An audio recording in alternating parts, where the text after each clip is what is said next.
It's too late now to turn around and back again. I made my bed and now I lay my head in it. And I'm sorry I'm not perfect, but I knew that I wouldn't be. I guess it's for the best, you know the worst in me. I'm no good at being good, but I never said I was. And I feel misunderstood, cause I'm trying hard to love. I'm sorry, my actions, they haunt me, and I'll never live it down. I'm no good at being good, but I never said I was. You call my bluff, I won't pick up, I let it ring. Record your voice so I can listen back again. And I'm sorry I'm not perfect, but I knew that I wouldn't be. I guess it's for the best, you know the worst in me. I'm no good at being good, but I never said I was. And I feel misunderstood, cause I'm trying hard to love. I'm sorry, my actions, they haunt me, and I'll never live it down. I'm no good at being good, but I never said I was. So do you wanna take me back? I'll have a broken plan, so we can start again. Wanting down a second chance, I'm too selfish for that. I let you fall again, I let you know that I'm no good at being good,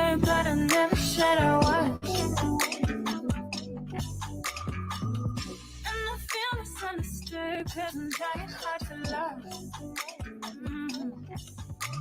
I'm sorry, my actions, they haunt me, and I'll never live it down. I'm no good at being good, but I never said I was.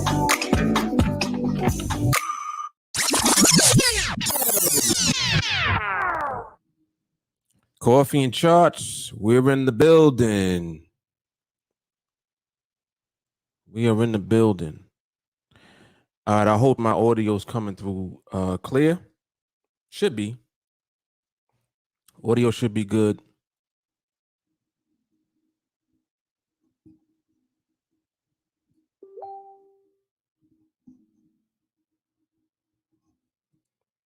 Audio should be good.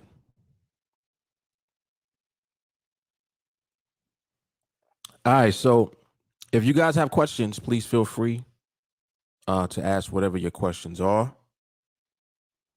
All of that good stuff.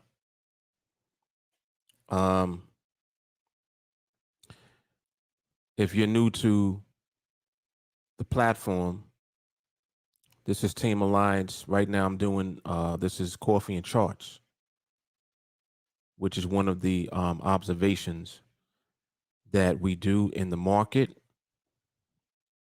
over a cup of coffee, of course.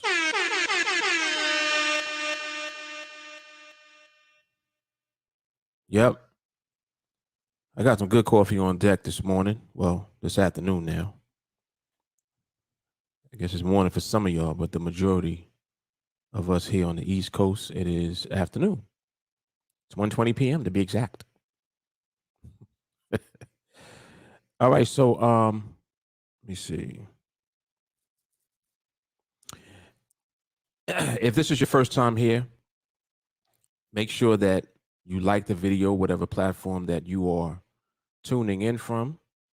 Like the video, share the video. Also, if you are tuning in from Facebook, follow the TeamAlliance page. And also join the TeamAlliance Facebook group, the public one. You'll see the link for that underneath the video in the description on Facebook. If you're tuning in from YouTube, make sure that you, subscribe to the YouTube channel first and foremost. Turn on your bell notifications, and of course, like and share the video.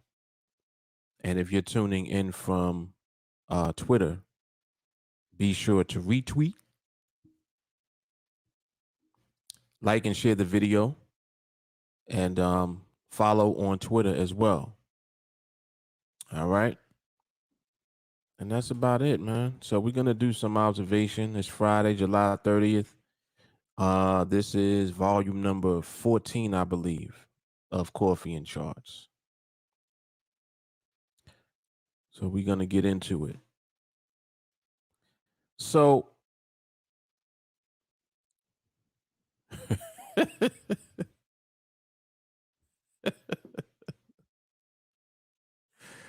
stupid. This is what I got to deal with.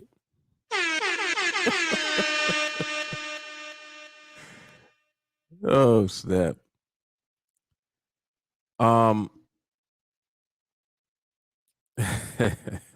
Yeah, we'll see. Oh, snap. Y'all silly. Yeah, ain't never wrong with chock full of nuts. That's the old school. That's the old school joint right there. My grandmother used to make chock full of nuts.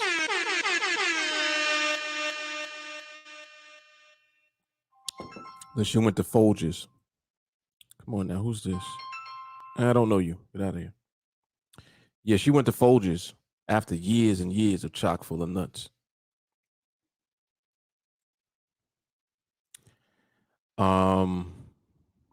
Colombia. I do like Colombian coffee though, for real. Yes, indeed. Yeah, I like the strong stuff, man. All right, so if you're new, the platform that you're looking at on your screen with the chart is the NADEX platform. This is the platform that we use to capitalize on our understanding of the market itself. The underlying market that we are observing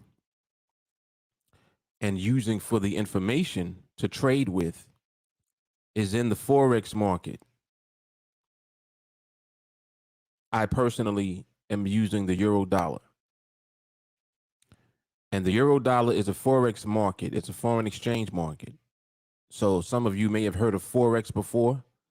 The euro dollar is in the Forex market. It's one of the currency pairs that you can trade with. And in the case of NADEX, it's one of the currency pairs that is used as the underlying market that we will trade binaries with. So you got the Forex market that we're observing, which also is what the binaries are based upon. The binaries are on top of the underlying market. And in our case, we are looking at the euro dollar.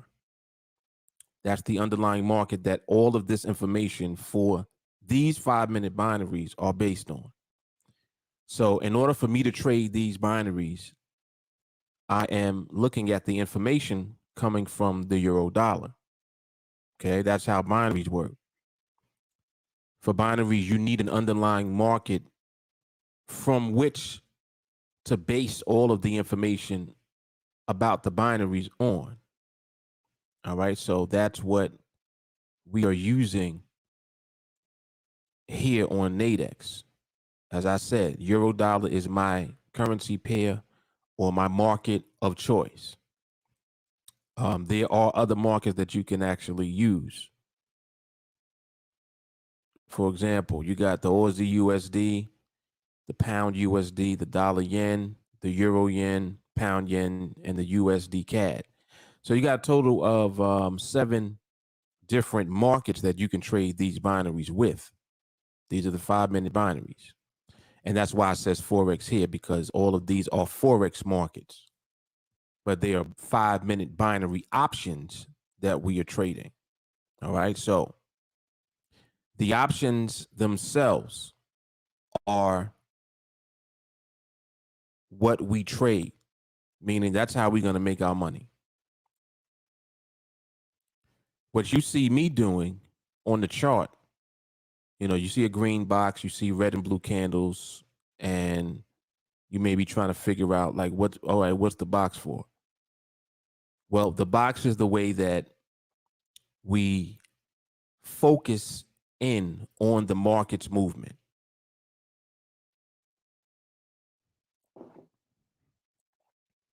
We're able to focus in or zoom in on market movement. And the objective here is to only see the market moving within the box. So any type of movement outside of the box will cause me to move the box. You'll see me relocate the actual box and move it to the right. Because what I'm doing is I'm ignoring everything that's not in the box. If it ain't in the box, I don't want nothing to do with it. All right.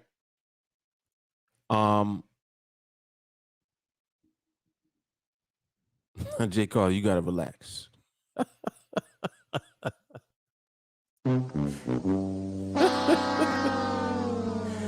You gotta relax. She tried to get at me because I don't go live at her convenience. Oh man. Nah, J. Carly is my girl. Let me see. I'll be reading comments too, probably as I'm doing this, because I kind of do the introduction into what it is that I'm doing and what I'm observing, mainly for people that may be new to the platform and new to TeamAlliance and this content. So if you happen to stumble on this live, it's very powerful because one, you can ask questions. Two, I can educate you and answer your questions. And three, you can just see the truth. You can just see what it is. Like this is the truth. Ain't nothing better than what we doing over here, man. I'm just saying. It's funny too because a lot of people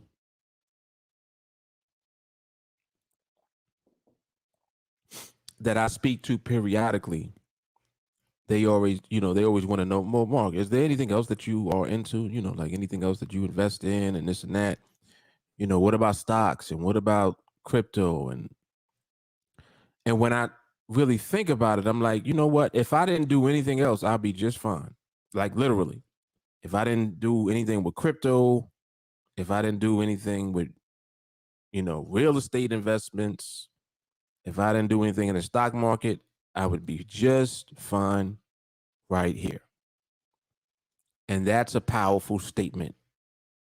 So if you're hearing me say that, then that should show you what the value of what we have here really is.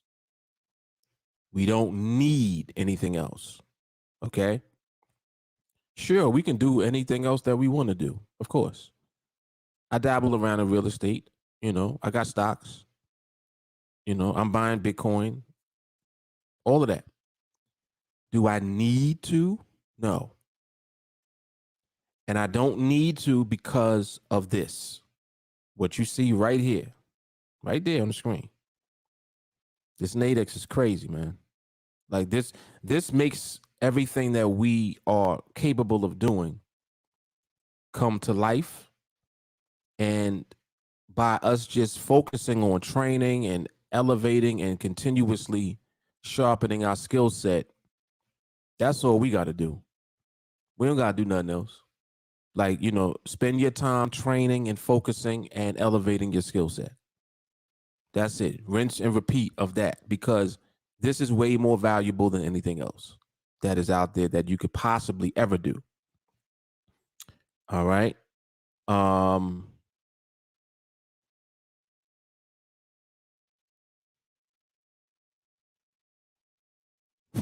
This is true. This is true. Damon said people out here trying to figure out how I'm winning these trades, calling me to manage their NADEX account. That's a fact. Yep. That is a fact.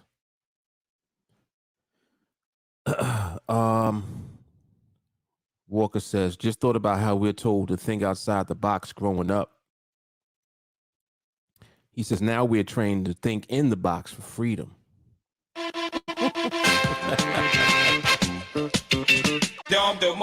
That's hard. That's hard right there.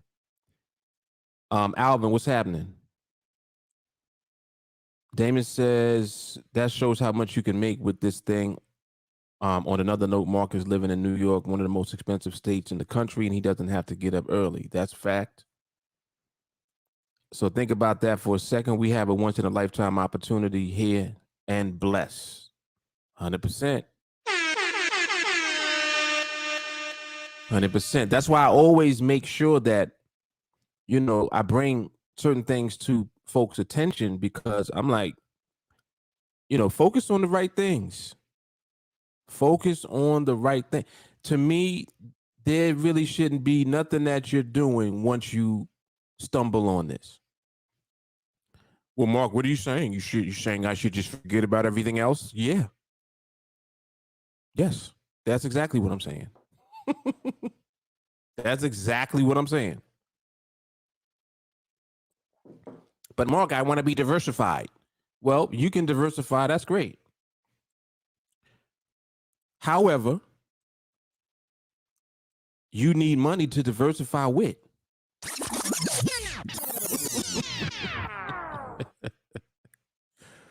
You need the bag. See, if you got a bag, now you got money to put in different places. I throw a little bit over there. Let me do this over here. Let me pay this debt off. Do this with that, blah, blah, blah, blah, blah. You need the bag to be able to do that with. What I'm showing you here is the bag. This is the bag right here. What we doing here? This is the bag. Keep talking about it. Yep. Keep talking about it. Keep saying the same thing because that's what it is. Forrest, what's happening? Angel said, for real, New York taxing crazy over here. That's true. Yeah, I was looking at some report and they were talking about the standard of living for New York. I think some of the highest standards of living as far as states, New York definitely one of them. Another one is California. Um, I think another one is Jersey. Texas might be up there too. Yeah, but there's a few states where the standard of living is like you need more money to live there, and definitely cities. Yeah, New York City definitely it's like it's one of the top ones on that list. I think another one was Atlanta. Another one was Miami. Los Angeles. It might have been Los Angeles or San Francisco, and I think in Florida another one was oh man, what's that? The not the Florida Keys, the other place. Damn, I forgot the name of that city. But I've been there before, where Pineapple Grove is. Pineapple Grove, Fort Lauderdale. That's another one. Yeah, so these places, man, it's more expensive just to live there, and you got to have more money for real, for real.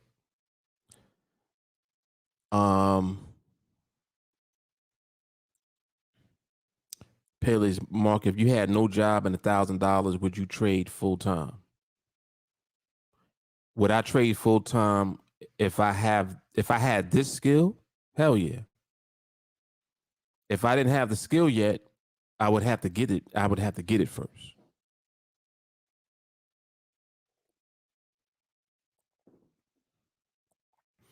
I would have to get the skill first. And then it wouldn't matter that I didn't have a job and didn't have no money really, because I would change that with the skill. Um,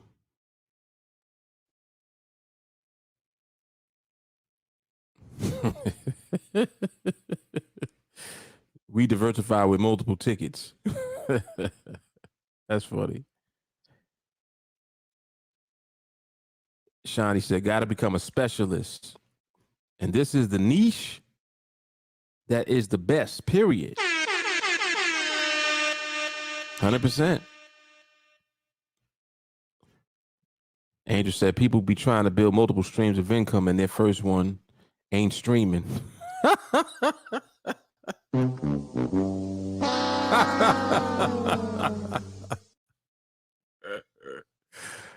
Oh, shit. That's funny. Their first one ain't streaming. Yeah, people. You see what people end up doing when they try to build multiple streams of income. They be building multiple streams of outgo.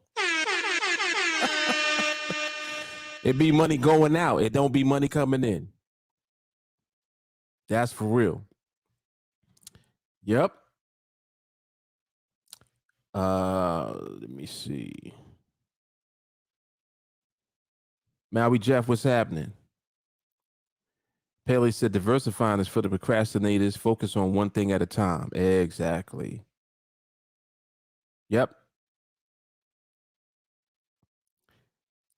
Cali's definitely up there. Texas is up there. Damon said Austin is really expensive. Yeah, Austin, Texas. Mm-hmm. Angel said you can live in a closet for 2,000 a month now. We moving on up. It's funny too because I know people that live in Long Island City. And Long Island City is like Queens. And during the pandemic, they were talking about, man, it's so, these rents are coming down, man. It's only 7,500 now. It's like what? 75. I'm like, what was it before? 14,000. You know, and we talking about like nice, very nice upscale luxury type of apartments. And the rent, like for many of these places, was cut in half. You still paying $7,500 though. Some of the rents 5,000, 4,000. And the thing about New York City is that because it's such a large place, you got buildings everywhere, and the space is not spread out. Like they charge you so much money for a very limited amount of space. So you paying $5,000 a month, you might have 1,500 to 2,000 square feet. Like it's not astronomical as far as how much space you have. 5,000 a month for a nice apartment is probably going to get you 2 bedrooms, maybe 1,500 to 1,800 square feet for 5 racks a month. Crazy. And if you live in one of the boroughs like, you know, Bronx, Brooklyn, or Queens, Harlem, even someplace in Staten Island, if you live like in an apartment building, the rent is at least for a 2 bedroom anywhere from $1,800 to $2,400 a month. And again, it's not big apartments, not big apartments at all. One of the properties that I'm selling is 750 square feet. I think it's a 1 bedroom, 750 square feet, and it's going to sell for 6 figures. Crazy. This is New York City, man. New York City. Yep. But yeah, man, that's why, you know, see, this is another reason why I talk so highly of what we do, because I'm trying to tell you, listen, it doesn't matter. Like, it doesn't matter where you end up wanting to live. You'll be able to afford wherever you want to live when you possess this skill set and you put yourself in position. What sounds crazy and ridiculous and ludicrous to some people, you know, like spending $3,000 on an apartment and it's a 1 bedroom. That sounds ridiculous to some people. Like, what? All right, that sounds crazy. Well, what about 5,000 for a 2 bedroom? You know, nice apartment though, and in New York City. If you ever wanted to live in New York City and you wanted to live nice, that's how much it's gonna cost just for rent. 5,000, anywhere from 5 to 7,000 a month, and just imagine actually being able to afford it. I'm not saying that that's what anyone wants to do, but my point is that if that was what you wanted to do, you can do it. See, that's what freedom means. It means you're free to do whatever you want to do. You're free to do it. Yep. So the only thing that's going to give you freedom is the ability to do something repeatedly that leads to profits, cash flow, and it's not limited. You know, so here you are. Here it is. TA all day, man. TA all day. Let me see. Yes, you got to recognize your blessing when it comes. 100%.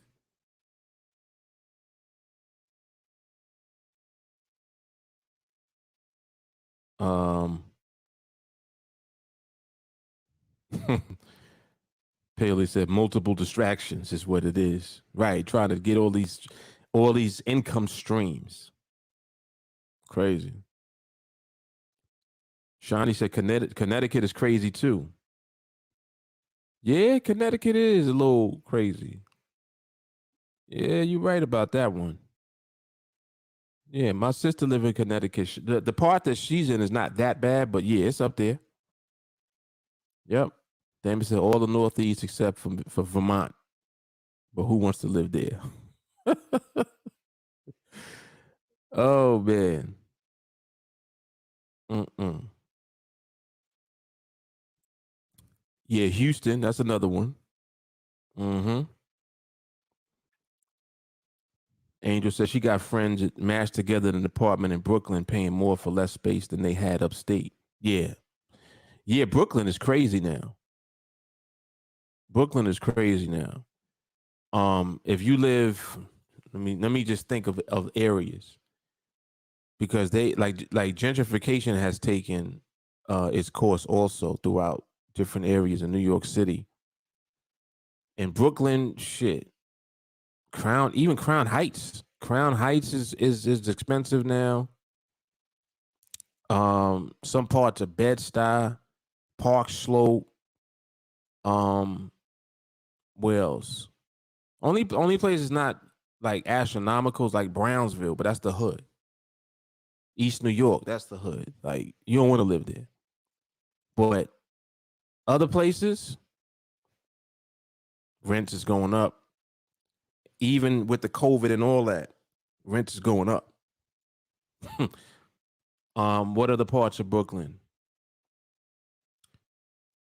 Matter of fact, my oldest son, he just moved to another area of Brooklyn, not far from Bed-Stuy, and he got two roommates, and it's crazy. I think it's two bedrooms that they have. That's what I'm saying. Like Angel hit that one on the head. You know, when folks are younger, they come together and they'll just become roommates or whatever to be able to live like kind of in a central area in New York. Because if you live near the subway, then you can go back and move, to go back and forth to Manhattan or whatever that you need to do. And that's kind of what you need to do. You got to be there near the subway to be able to get to the city back and forth. So, yeah, man, very true. Very true. Albert said, move to the South, live like a king or a queen. Indeed. Indeed. Um, if you, that definitely is something that you can do. If you relocate like to the southern states, the whole dynamic is different. So everything is different. Like it's slower. It's nowhere near like what New York is like at all. But you got to just kind of think about what is it that you want to do? Like, what are you trying to do? Because if you're living in New York City and you're not doing anything really that is going to make some type of thing happen for you in New York City, you just there just for no reason, kind of. Because New York is a place where it's so much stuff going on at the same time. So you can be doing a lot and there's a lot of opportunity, but you have to find an opportunity to do something to justify living there. Because otherwise, like, why are you here?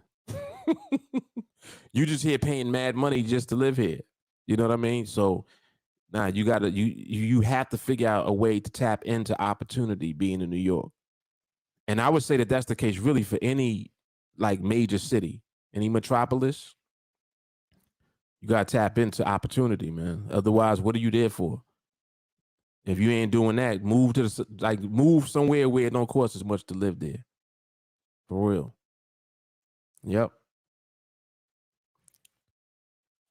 Angel says, all this goes to say we can no longer afford to not have skill. The middle class is disintegrating. Get on the ferry now before she takes off. Mm.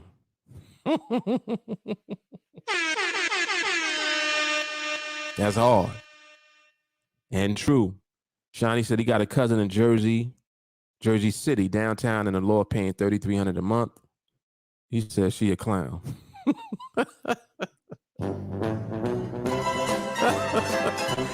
Wow. I always wondered, and it's just like what I was just saying. Like when people do that, I'm like, why you live here? Like I always wonder. I'm like, what is it? Like, what's going on here that you got to live right here? And again, I'm like, well, is it for a job? Like, is it closer to your job? The commute is easier. Like, what's going on?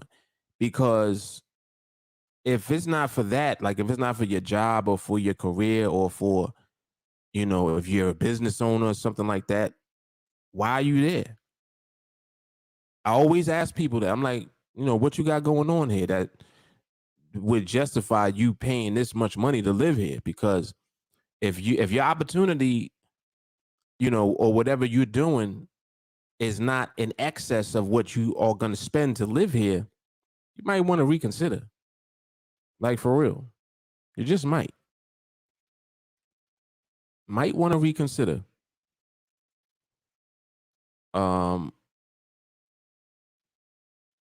Yeah, and it could be that. Damon says people pay for what they think makes them happy. Could be. Could be. Oh, this is hard. Woo! That's hard. Come on now. Come on now. Did y'all catch that? Look what Sadiq said. So we debunked the 7-stream theory. All right. So they say that the average millionaire has 7 streams of income. Sadiq is saying that we debunked that. Is he correct? Hell yeah. Yep. Hit it on the head. Hit it on the head, man. Stacy said, in time, the hood will be high.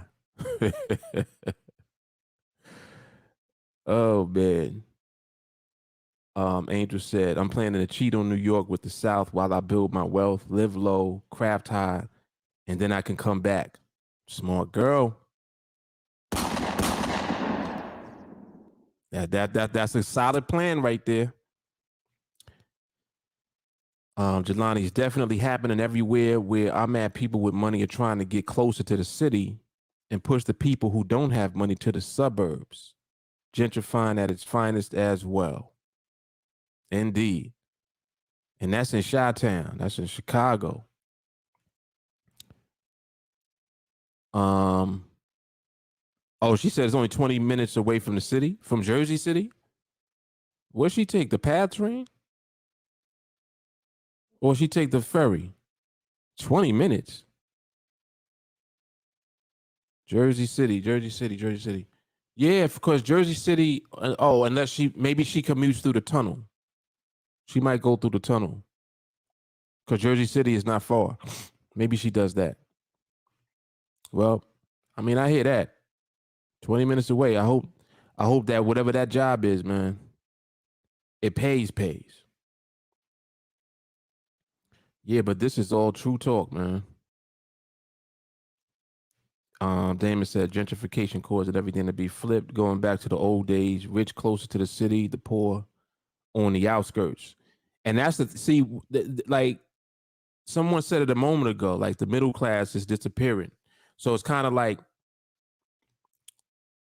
if you live on the outskirts, it still costs money. So you can't go nowhere. Like it's still expensive, even if you live on the outskirts. Like, for real. Stuff to think about. Angel said, for my generation, it'd be that Instagram microwave nonsense, flexing for other broke people. People I know complain about their jobs, but then they pull money out of their assets to go on vacations to look cute. Silliness. See, I'm glad that you're not like that, Angel. I'm so glad. Yeah, when young people be doing stupid stuff, I just be like, just give them the look like, you stupid. Just young and dumb. Young and dumb. Yeah, you need to listen to folks that came before you that have some wisdom, man. For real. John, what days do you stream? As of late, I've been streaming every day, actually. But typically at least twice a week. At least twice a week. I like how this market is doing right now. Y'all see what it's doing, right? Y'all see how it's been in this box for a little while? Let me see how long it's been in there for. Since 141. And now it's 153. So for 2 binaries so far. Now, when it does this, you can also see how the movement of the market is looking. The movement. If you look here, you can see that there is still that reversal energy present. You see what I'm saying? Anytime you see these wicks and you see the wicks with on the bottom and then the top got a body on it, like these candles just give indication of the movement. It's not that we're studying the candles. We're just looking at the candles. I'm just making an observation. That's all. And I'm noticing that if you look at how the candles are moving, they got wicks on them. So there is still reversal energy present, but quiet energy is also coming into the market, which is the reason why you see that the market has been in this box now for 2 binaries, going on 3. And that's exactly what the market does. The market just repeats itself over and over again. So it'll be doing whatever it's doing until it starts to possess the quiet energy, and then it starts to have that serenity, that peace to it. And once it does that, now you can actually get more clarity on what it's doing, and you can utilize the tools to see where the barriers are. Something I had said probably a couple of times this week, I was talking about the box being a barrier. And I am going to elaborate on that. I'm actually going to do a training talking about the definition of barriers, because you guys know barrier from RCB, right? Barrier is in RCB. It's actually what the B is for. It stands for barrier. But the concept of a barrier, it actually is relevant for every tool we have. And I'm going to explain that. So I'm actually going to do a live training talking about that, because I want that to be something that we actually incorporate into the playlist on repeat.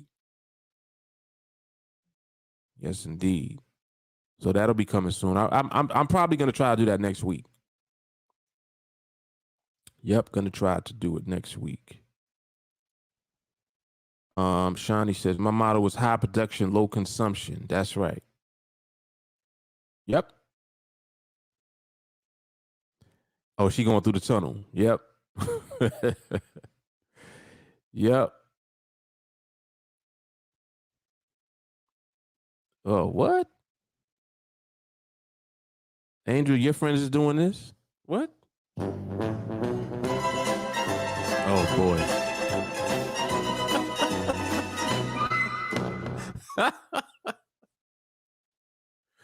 Can you trade for me? What? Oh, my goodness. Man, oh, man.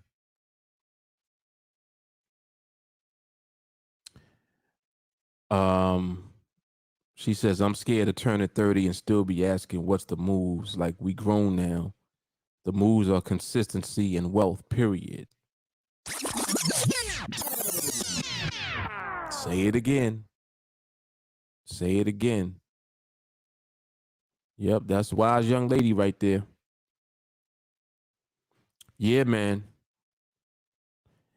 See, this is another thing too. Andrew is bringing up some good points, because you know what's funny that I find, and I'm actually glad that we actually have a lot more younger people now in the group, because I think that younger folks, if they run into this information, the ones who are smart and the ones who smarten up fast, they will take this seriously. The one thing that people in general, when they're younger, do is they feel like they have time. Oh, I got plenty of time. You don't. You actually don't. Not only do them years just go by fast, but you got to understand that your youth is not for you.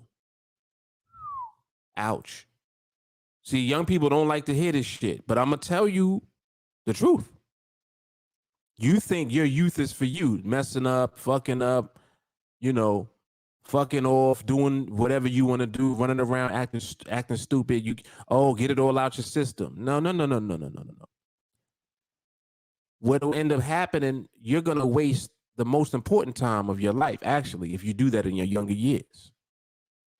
That's the most pivotal time, is when you're young. By the time you 35, you old. Hold on, let me say that again. See, you think 35 is young still. Like, oh, I still got time. No. 35 is old. So let's do the math. 21 to 35. What's that? 14 years? So you got 14 years to get your shit together, really.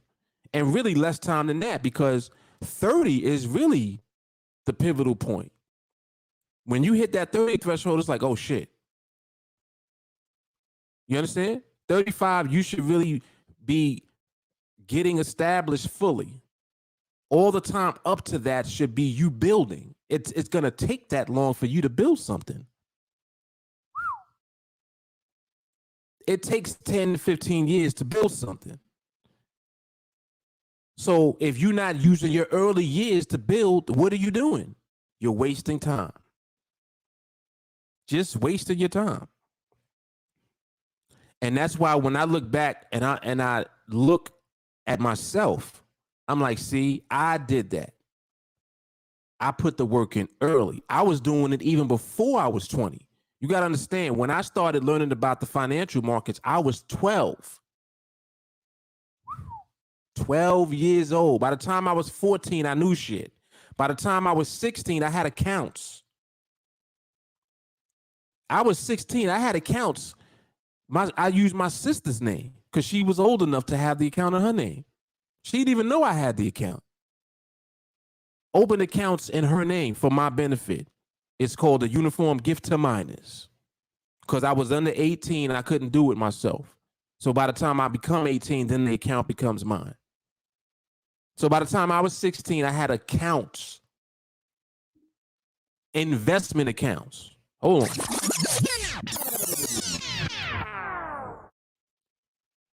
I had money. My mother used to be like, where you get this money from?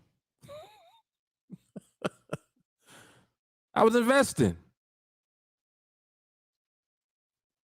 Come on now. Investing, man. People out here bullshitting, wasting their time. Oh, I'm 22. 22 is old. My son is 24 already. That shit went by like this. He's 24. He's going to be 25 next year. What are we talking about? 25. 5 years away from 30. He know what it is. Come on, man. People be wasting their time. Oh, I'm only 24. Don't stop saying you're only 24. That's not an only. You're 24. That means you're 6 years away from 30, bro. What's your 6-year plan? Yeah, let me go heat up my coffee. I'll be back.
All right, back at it.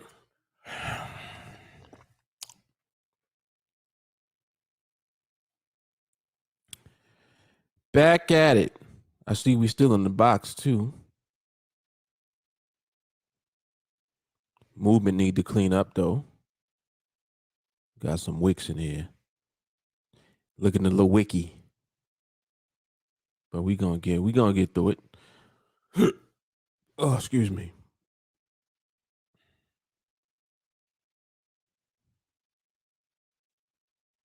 Yeah, it definitely was a blessing to have that. I had a burning desire when I was young, because when I was young, I looked at the world and I looked at people that had certain things established, structure, and just they were in position with certain things. And I'm like, well, what do they do? I used to look at executives own it. Like I used to like the idea of people that own stuff, businesses, head of corporations. I was fascinated by that. And at a young age, I'm like, that's me. That's me. That, like, I feel like I'm that. So that kind of it resonated with me. Instead of me feeling like, oh well, you know, I'm gonna have a job and I'm gonna work and do this, and this will be my career. I didn't. I knew I did. I'm like, nah, I can't be working like forever. I can't do that. I knew that I would work and use that as a tool to build something of my own. So I always had that in the back of my head, like, and I always would use a job as a stepping stone. And I made it my business to learn as much as I possibly could from whatever the job was at the time. Didn't matter what it was. My first actual job was at a hardware store. This was after I was 14 and had a summer job. I don't really count that, even though I guess I should count that though, because I learned a lot there too. I had worked in a business office and I actually learned how to type. I think I told this story before. When I was 14, I had got my working papers and I had my first summer job. They used to give out summer jobs like just in the community through a program that they had. So I ended up getting a summer job and I worked at a business office at a health center in a business office. And there was a lady that was in there working in the office, and I used to always hear her typing, like, and I used to be like, damn, how you type that fast? And one day she called me over. She said, come over here. And I sat down at the desk with her and she showed me like how to type, kind of. She was like, if you know how to spell good, you can type well. I said, well, I'm an excellent speller. She said, all right, just here, type this.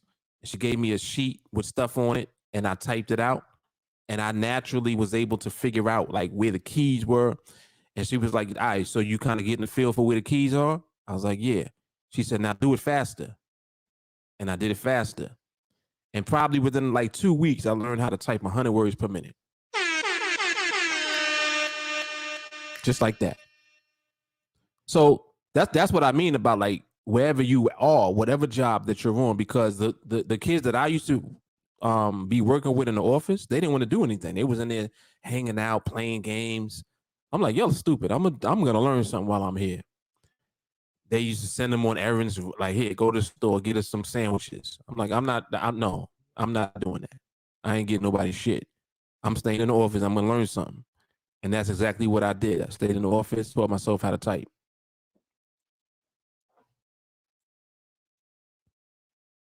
This internet's acting stupid. Why does internet acting up? Hold on.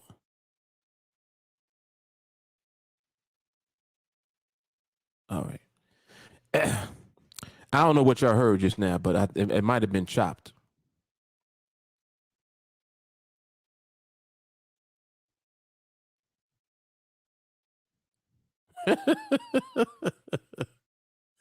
Yes, working papers.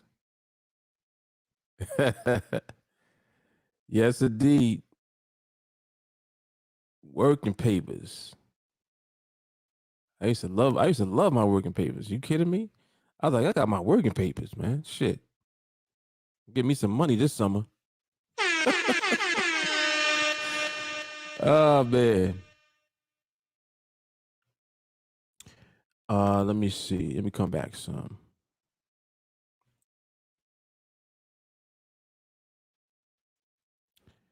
This is interesting. Angel said, even my parents don't understand why I'm moving the way I move right now. My mom was like, why do you want more than 10,000 a month?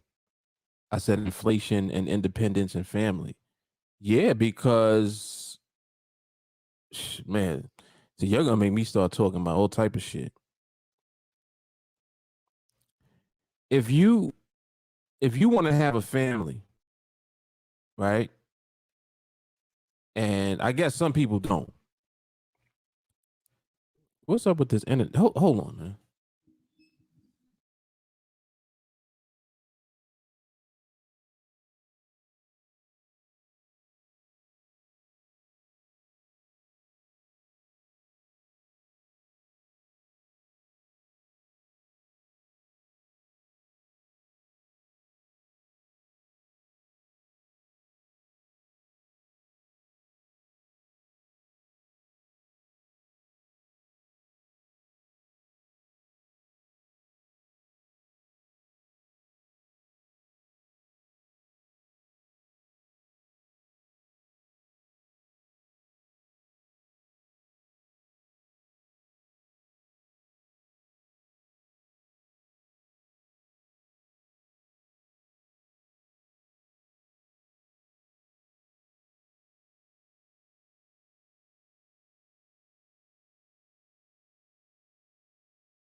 All right.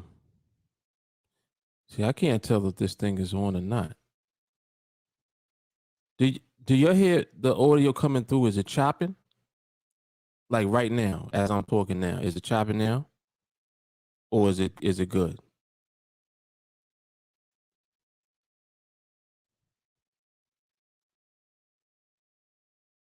I'll wait until you respond to that because I don't even know if y'all can hear me or not. It's good. Okay. All right. Thank you. Yeah, this little thing keeps showing up. Like, all right. Well, I'm gonna just go with it because I had to get. I told you I had to get a an extender on this side of the house because I don't know, the Wi-Fi is sketchy over here.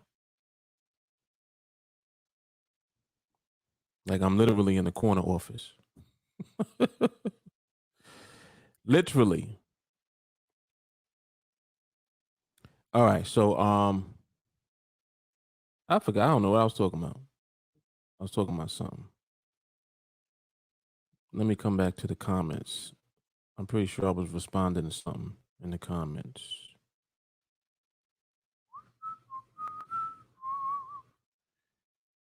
Uh,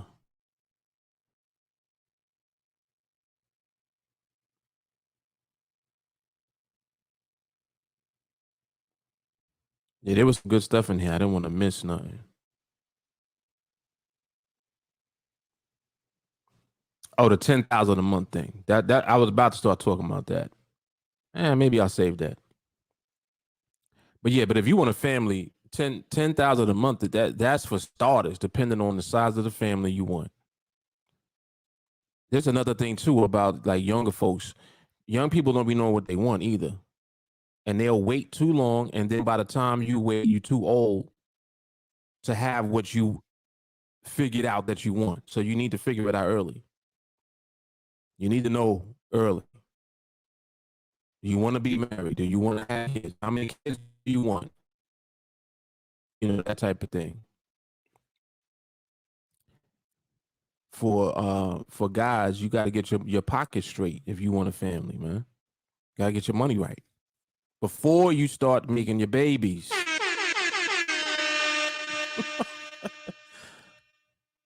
Before you start making them kids, man. All right. Shawnee said, "Do you feel by living in New York City, being close to Wall Street, the financial capital of the world, gave you a leg up, similar to hip hop artists who lived in New York and had access to all the record labels?" That's an interesting question. I think that for me, it more than anything inspired me. And I mean, the inspiration is real when you can go and see and touch and talk to people. So when I at a, like from a very young age, we could hit Wall Street on the subway. You know, I could take the subway and go to Wall Street, talk to dudes that were brokers, like you know, not knowing anything, just asking them questions, just running up on somebody. What do you do? You a broker? No, I'm not a broker. I'm an executive vice president at Solomon Brothers. Oh, well, what's that? Well, what I do is I'm in charge of other brokers. I hire them. Oh, really? How old you got to be a broker? Well, you got to be 18 and you got to go and get your Series 6 and 7 and 73. What is Series 7 and 63? Yeah, Series 7, whatever the shit was. You got to get these licenses, and once you get your licenses, then I'll hire you.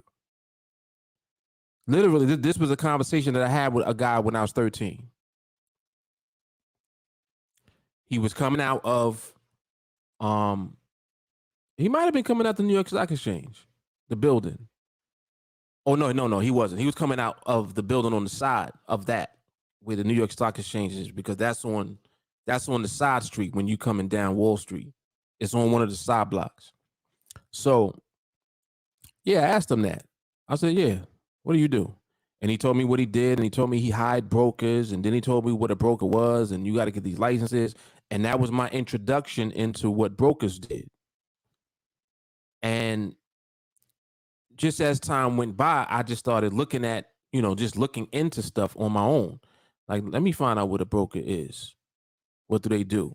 Then when I found out what they did, I was like, I don't know if I want to do that. Because in my mind, I'm like, I don't want to trade for other people. Like in my mind, this is how I'm thinking. I'm like, I don't want to invest for you. I want to invest for me. I'm like, if I figure out how to invest and make money, what do I need you for? I don't need you. So I understood the dynamic of what a broker was. And that's what Wall Street is all about. Like, Wall Street is about brokerages. And, you know, if you're a trader, you're trading for a company, you're trading their money, not your own money. So my thought process was already different than, you know, what the average person's thought process would be who is affiliated or associated with Wall Street. Wall Street is about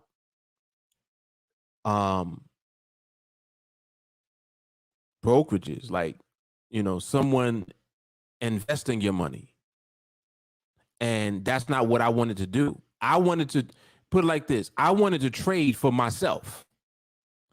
And then that's when I think I started looking into day traders, because I was like, oh, these dudes do kind of what I want to do. Then I was like, all right, what do you got to do to be a day trader? And they're like, all right, well, you need a minimum of $100,000 in capital. I was like, whoa, what? I'm like, okay, I don't got 100,000, bro. But I'm like, so why you need all of that to start doing this? And I start to realize, I'm like, oh, I see what y'all are doing. Y'all are giving the person access to your charting. So you got like level 2 quotes. You got access to news feeds, super high speed internet. All of this stuff you have access to as a day trader. And the company that is allowing you to trade using their equipment, as a day trader, you start out with your own money, but then like you graduate to trading some of the company's money when they see that you actually are successful at trading. So they're called prop firms or proprietary traders, right? And I looked into that, and I'm like, all right, well, let me figure out what the traders are doing. I'm like, well, what are y'all looking at? You're looking at charts. What are y'all looking at?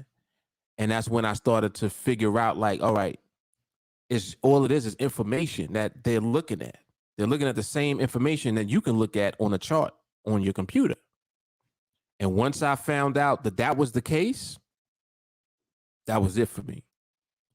And that's the direction that I went in. So for me, Wall Street was more than anything just inspiration, because I'm like, I realized that these people make a lot of money, but they're making more money off of trading for other people, meaning that they're earning commissions. Like, so if they're focusing on one stock pick, or let's say 5 stocks, they got a basket of 5 stocks that they're promoting. What a broker will do is they'll focus all of their clients' money into those 5 stocks. Question is, like, what are these stocks? Some of the stocks might only be, a stock that they're recommending because they earn a higher percentage of commission by recommending the stock. So when that load is charged, they make more money when their clients put their money into that stock.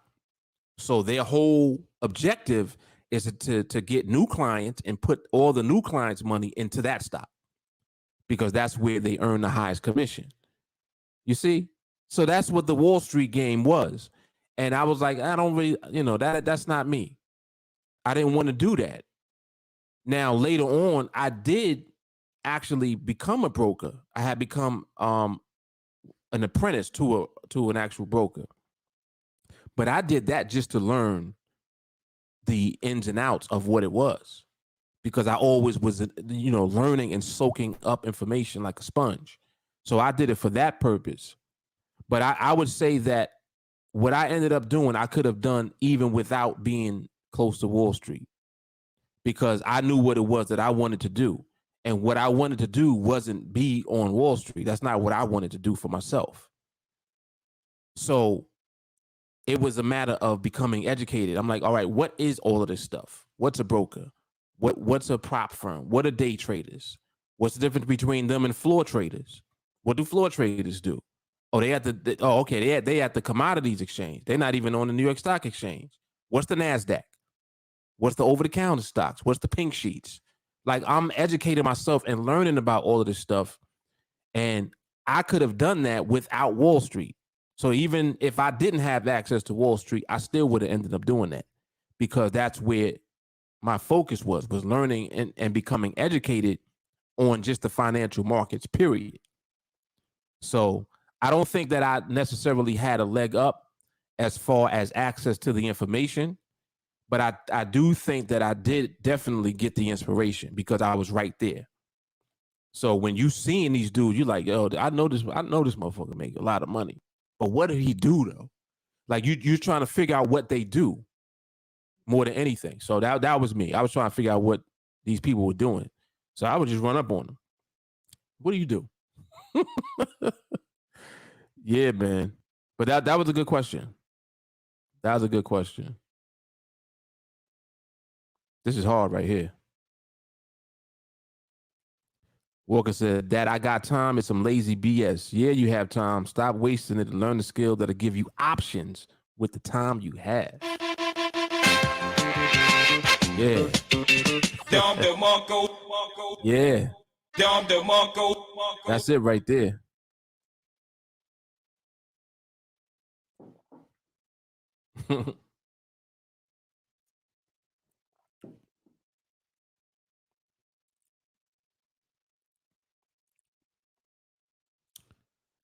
Let me see. Miranda, what's happening? She says she don't know why she keep coming back. The Binary vibes, huh? Yeah, definitely New York state of mind. Look at Peter Leonardi. Look at that. TA got me the hell out of construction after 44 years. Now my time is my own.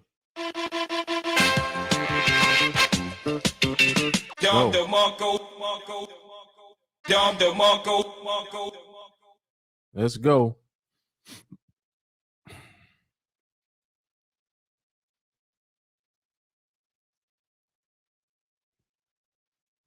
Yeah, I do agree with that.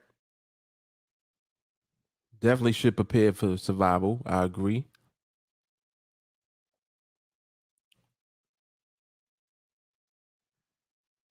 Orion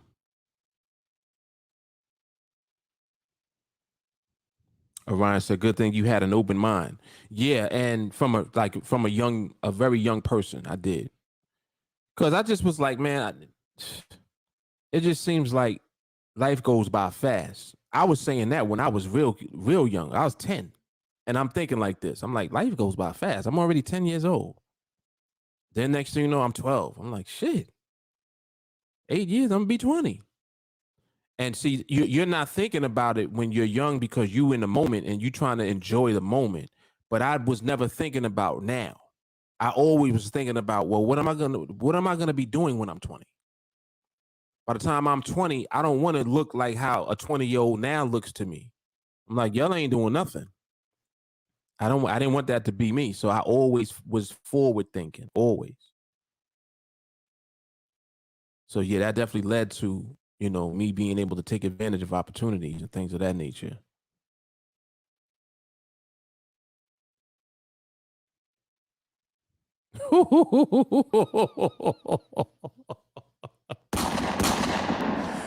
This is a fact.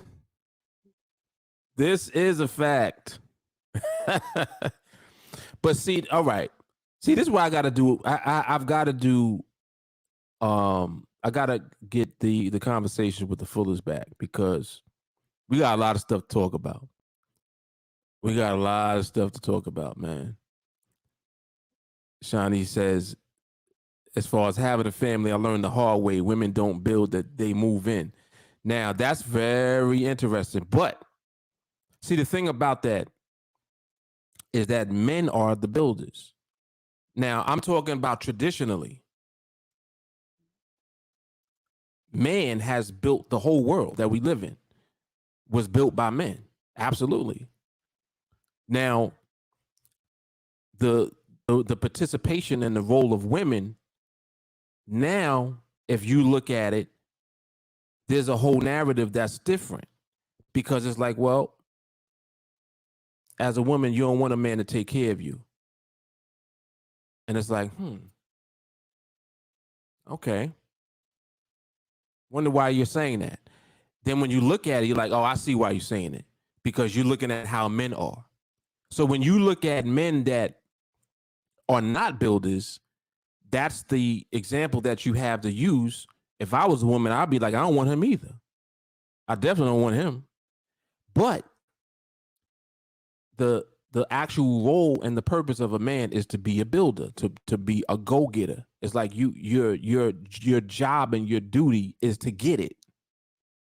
Like regardless, there's no room for excuses or any of that. You got to figure it out. Whatever it is, you got to figure it out. Now, what boys do, little boys run around and just as a male, they run around and they want women, they want girls, they want, they want that. And that's all they want to do because they're little boys. So that while they playing, meantime, a woman is not looking for a boy, she's looking for a man, right? So while she's looking for a man, you being a boy, now she's with a boy, she got trauma from that experience with the boy. Now the trauma that she got is causing her to have a response. Her response is, well, I don't need a man if that's the case. But the problem is you never had a man. You had a boy. See? You had more boys. Let me stop. I don't even want to do this because this is not this is coffee and charge. This is not conversations. I'm gonna save it. Let me relax. I'm gonna save it. But yeah, I do understand. I understand like why women do what they do, and I understand what men need to always be in position to do no matter what, and what you shouldn't be doing until you do it. You know what I mean? So it's interesting. It is. Let me see. Angel, my mom don't understand that either. Been begging me to go to school for finances. I told her I am. TA's work for self, do for self university. There you go. There you go. Mm-hmm. Work for self, do for self. Angel said, not all women, I got a control complex, don't want no man's money, give me my own. He's an addition to me. See now, Angel right there, that represents what I'm talking about with women, independent women. And see, the thing about it is that there's nothing wrong with it, but it is not what the intention of our natural roles are.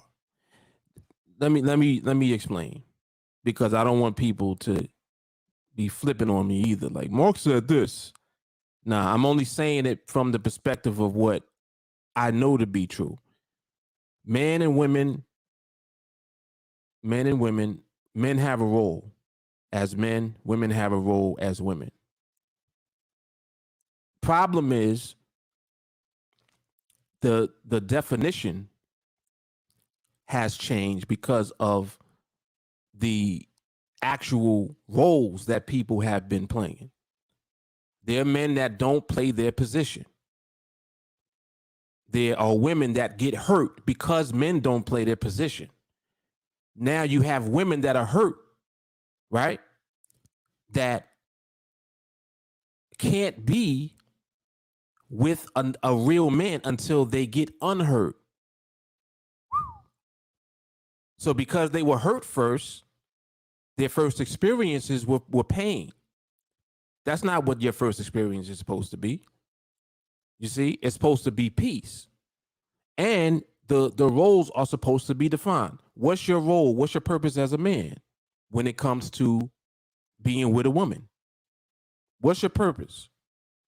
I'll give you an example. I give you the perfect examples. When people date, right? This is good stuff. I'm going to just touch on it a little bit, but I'm going to save this for conversations. When people date, it's just like asking, well, when you take a woman out as a man, are you supposed to let her pay for her, or are you supposed to pay the bill? What's the answer? Are men supposed to pay the bill on a date? Now, an independent woman won't let you pay the bill for her. You know why? Because she is in her mind saying, nah, I got it. I'm good. You don't got to pay for me. I don't need your money. Right? But is that the role of a woman? I'm just giving y'all stuff to think about. This is good stuff, being that y'all brought it up. I'm going to talk about it a little bit. Is the woman's role to pay for that meal? See, just think about it. Regardless of Nobody asked you if you can afford to or if you need the man's money. Nobody asked you that. What is the proper thing? If a man takes a woman out on a date, who's supposed to pay? We know the answer, right? Men are supposed to pay. I don't care. No matter what, you as a man are supposed to pay, period. Because that's the role of a man, to provide. Now, the reason that a woman feels that she needs to be independent in the first place is because men are slacking. So you have to fix that as a man. Don't be that man. See? Because if you're that man, now you're going to be the one that hurts women. And all that hurt is going to do is now mess up the woman when she actually meets a real man. She ain't going to know what to do with him. So she going to treat a real man the same way that she treats a deadbeat. I don't need you. Uh-oh. Uh-oh. I told y'all, this is good stuff, right? She going to treat him the same way. Because she's hurt. And that's her defense mechanism. Nah, you ain't going to hurt me again, right? So there's a lot that goes on, and then there's stuff that has to go on in order for things to be repaired, like therapy. Some people need therapy. You need to get into therapy before you try to be with anybody. You're not ready to be with another person. You need to understand what it is that you want, and then you need to understand the role and the purpose of the opposite sex. So if you're a man, you might need therapy yourself, because there's no reason that you should be thinking in certain ways towards women. You should already in your mind know what your role is as a man and know what a woman's role is. So you just have to be what you were intended to be instead of being a deadbeat. You understand? So it's crazy, man. It's crazy. It's crazy. The narrative switched because of the activities of what goes on. You understand? Hurt people hurt people. That's a fact. So you might need therapy. Some people do, man. Some people do. Oh, this is a good question. Let me get back on track.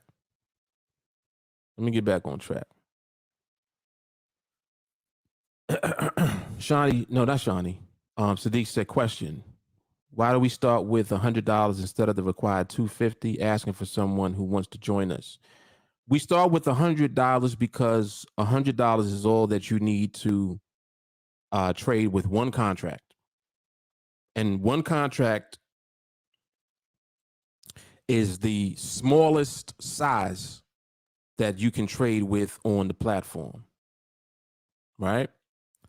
So the $250 that you start with, when you deposit that, you then would withdraw $150, leaving $100 in your account. And you don't need more than that. You only need one contract to begin the process of building your account. So that's the short answer. Indeed.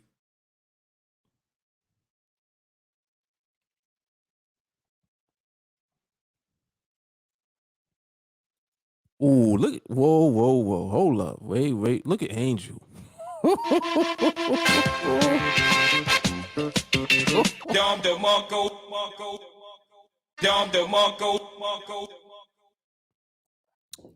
Man, this young lady, fellas, that's a winner right there. That's a winner.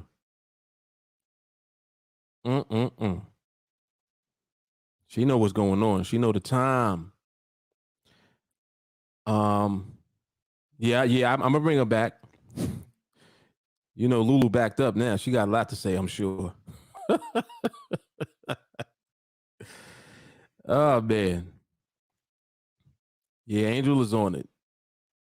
And see, so it's important to just be clear on what's happening.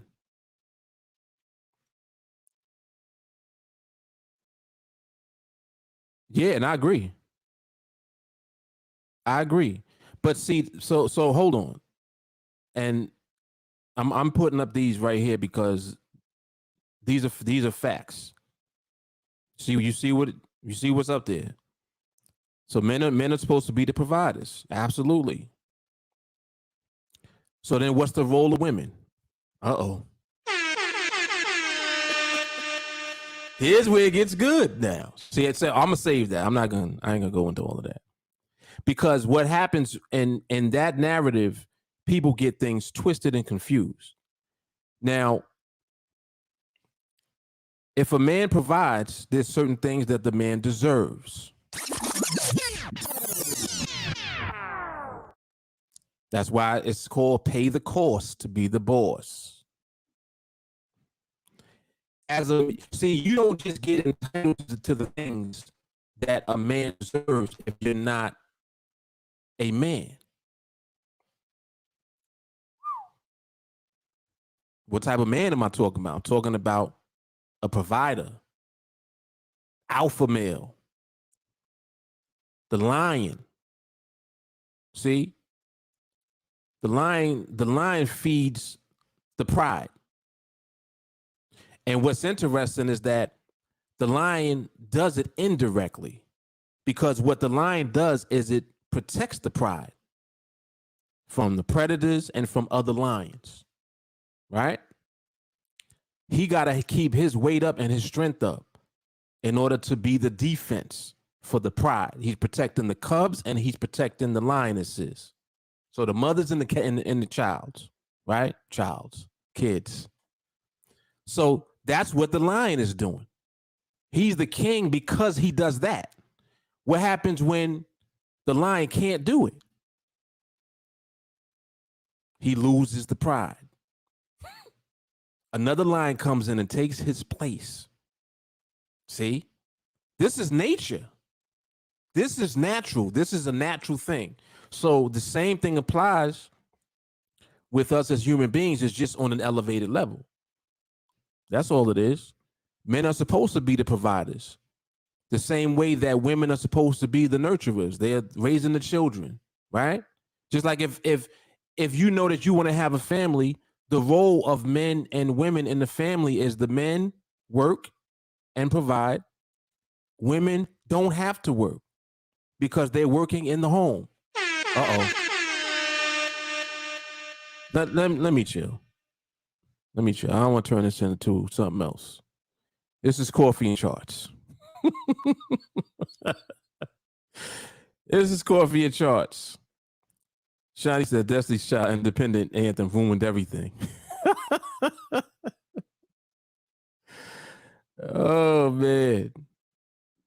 That's funny. Morgan said today it looks more and more like the toxic masculinity displayed yesteryear was overcorrected into toxic femininity.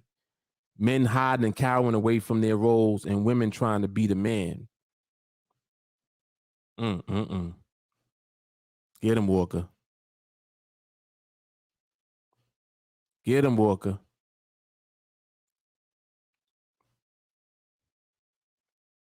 Uh-oh. Hey, now this ain't me saying it. What's a woman's role? Feed him. Be his peace. Oh boy. Look what Sadiq said. Women, how you feel about this? He said women are to serve and obey. How y'all feel about that?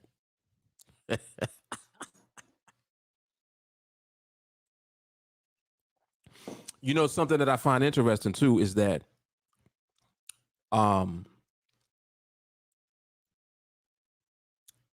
one of the major reasons that you have, like, just in general, the way society is now, is because the roles have been lost for men and women.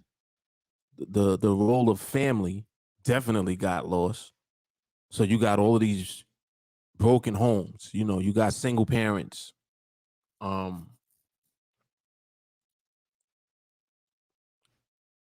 Too much stuff broken up. And when you have all of that, it just creates chaos. And then it creates situations where the roles are like it's no longer clear what's what now.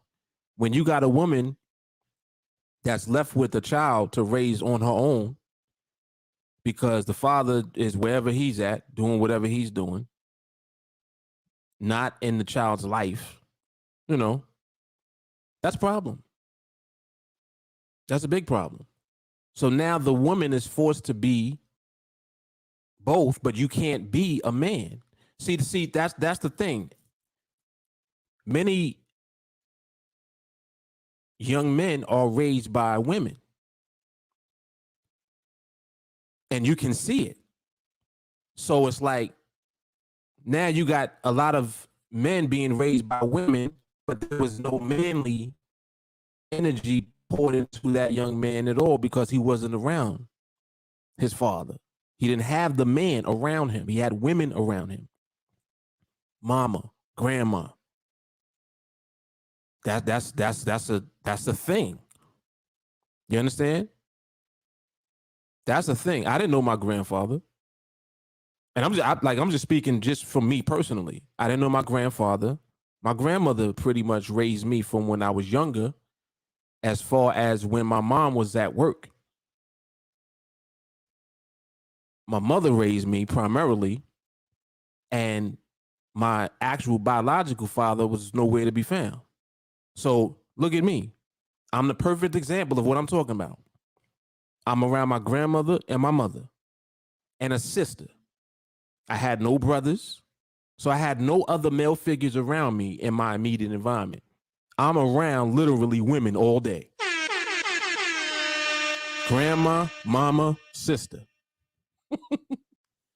So it wasn't until a man actually came into the environment, married my mother, and voluntarily took on the responsibility of 2 kids that wasn't his. Hold on. I'm talking about this just to show what I'm talking about. A man came into the picture and took responsibility for 2 kids that was not his. Y'all following me? Now just think about that. What do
Oh shit.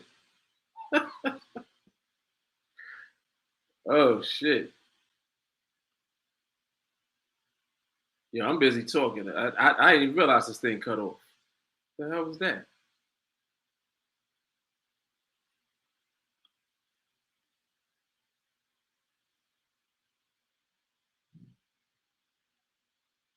Let me see something. All right, there we go.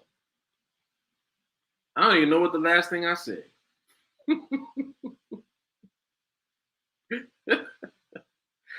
I don't even know what the last thing is I said. All right. What's the last thing you heard?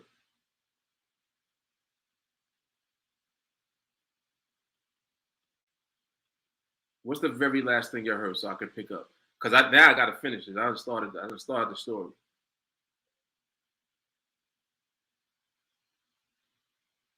You were making a remix.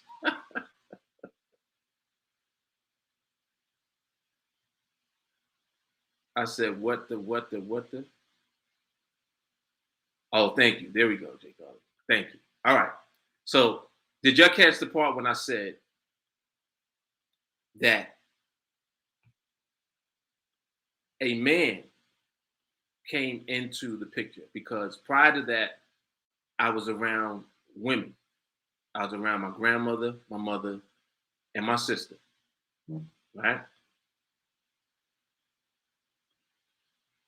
A man comes into the picture, marries my mother, and takes responsibility for 2 kids that ain't his. Y'all following me? So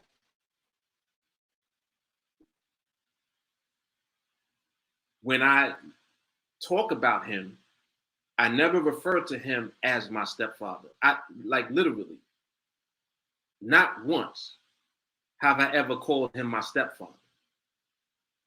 That's my father. Y'all feel me? You're following me? So understand what happened. A man came into the picture, marries a woman that has 2 kids that ain't his. Now think about that for a minute. What does he deserve as a man? See? Because that's a man. He could have easily found a woman that had no kids, had his own kids. You're following me? This is somebody he was working class, had his own money, right? Wasn't nowhere near broke. Marries a woman that has 2 kids that ain't his, and creates a family. Come on, man. This is what I'm saying. This is man shit. That's what a man does. A man that knows what he wants. He obviously wanted that. So my point is, again, knowing your role. So naturally, you got this man that comes into the situation and does that. How my mother gonna be with him?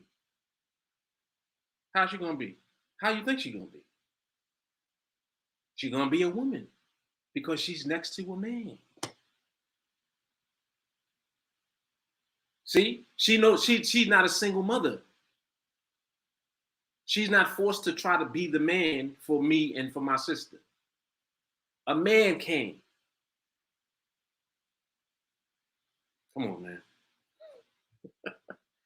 Come on, man. Come on. Look, this is what I'm talking about. Walker said to be a father is different than to be a childbearer. Fathers represent honor, respect, discipline, etc. Exactly. Exactly. Come on now.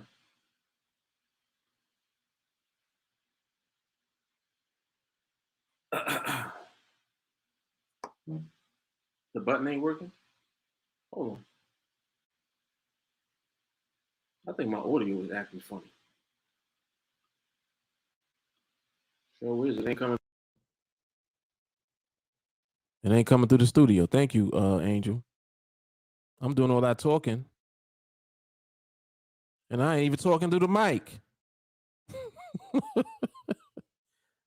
But yeah, anyway, so that was my situation personally. Here this man comes in and basically creates his own family with a pre-existing family that was broken. So when you look at that, like what does he deserve? He deserves what any man deserves. Look at what he's doing. Come on now. Look at what he's doing. Yeah, so yeah, it's interesting. It's interesting, but I think that also when when people come into just awareness of like what's happening and what the hell is going on and just figuring things out, a lot of times they're misguided and they're misled. You know, like the narrative nowadays is different when it comes to younger people. You're told if you're young, you know, do all of your bullshit while you're young. And when I look at that, I'm like, I wouldn't recommend that, because you young, but you ain't gonna be young for long. And you being young does not justify doing dumb shit. So don't do stupid shit, because you gonna mess up the plan. It's like, what's your plan? You gotta start with a plan. What is your plan? Like, what is your plan? First of all. Oh, well, I'm still young, man. I'm figuring it out. All right, well, you 22 now. I got time. No, you don't. See, and and when older folks talk to you, they're telling you, "Oh, well, you got time. You got plenty of time. Enjoy your life. Enjoy yourself." No, no. It's cool to do stuff. If you want to travel, you want to go places, all that's great. But understand something. As you get older, who gonna take care of you? What did you do? What have you built that's going to sustain you when you get older? How are you going to position yourself to be able to actually take care of a family as a man? Because that means that you have to be earning enough money to support a family, not just you. Oh shit. So it's like, do you know what you want? Do you want a family? If I ask you that, do you want a family? Yeah, I want a family. All right, you need to start building that now. Oh, well, but I'm not even in a relationship. That's not what I'm talking about. You got to lay the foundation for the future. Uh-oh.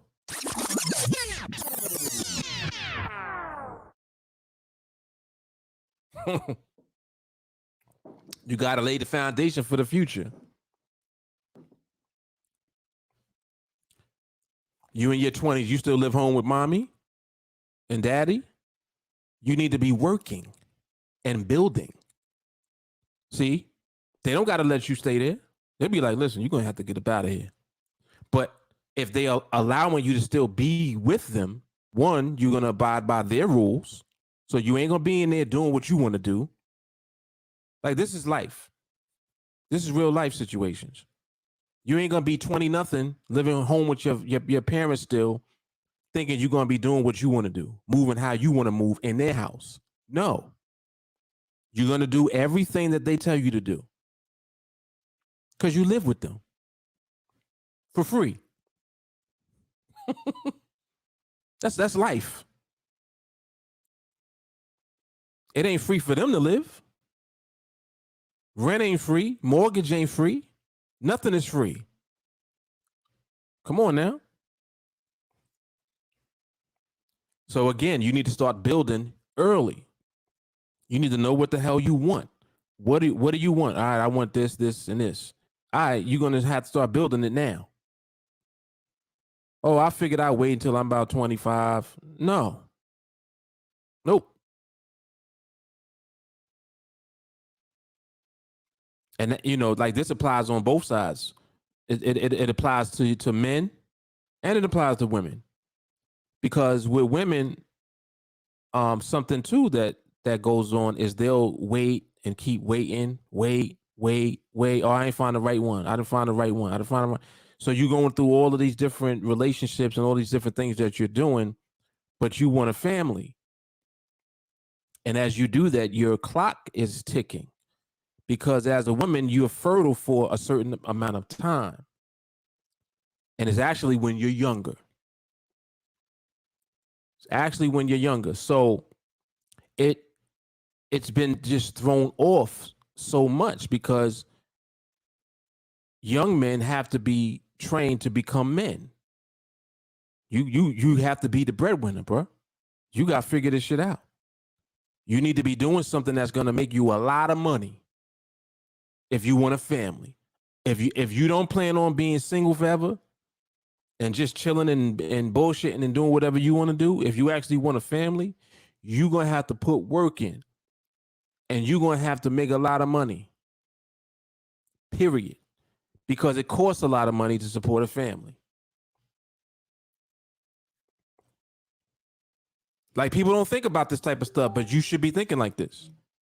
This is why I always talk to younger people. I talk to my son all the time. Like, hey, yeah, what's up? Mm-hmm. He tells me what's going on and this and that, and different relationships that he's had and how he feels. I'm like, get out your feelings and focus. Right now, you don't need to be in any relationship right now. You need to focus on building. See, as a young person, you don't really want to hear that. You're like, why are you always telling me that, man? I'm trying to chill. I'm trying to turn up. Trying to turn up. All right. Shit, you better turn up that. You better turn up that money. You better do what you need to do to turn up some bread.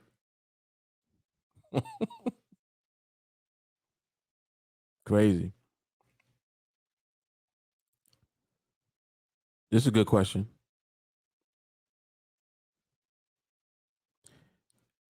What's the legal age in the United States? Is it 18 or 21?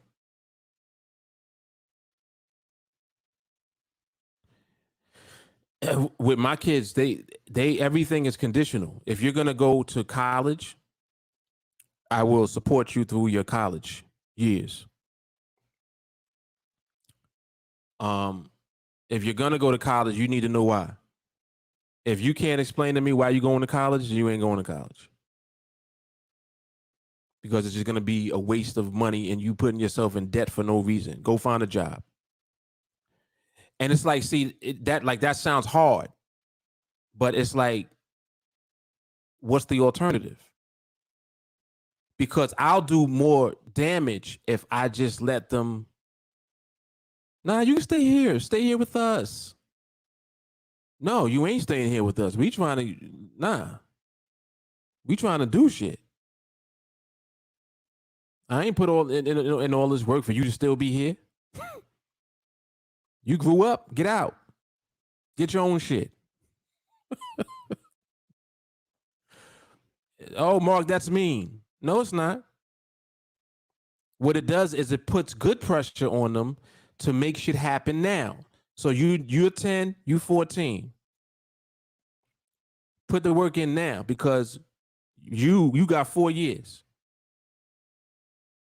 She got what? 8 years. You got 4 years, you got 8. Figure it out. See? Oh, that's mean. No, it's not.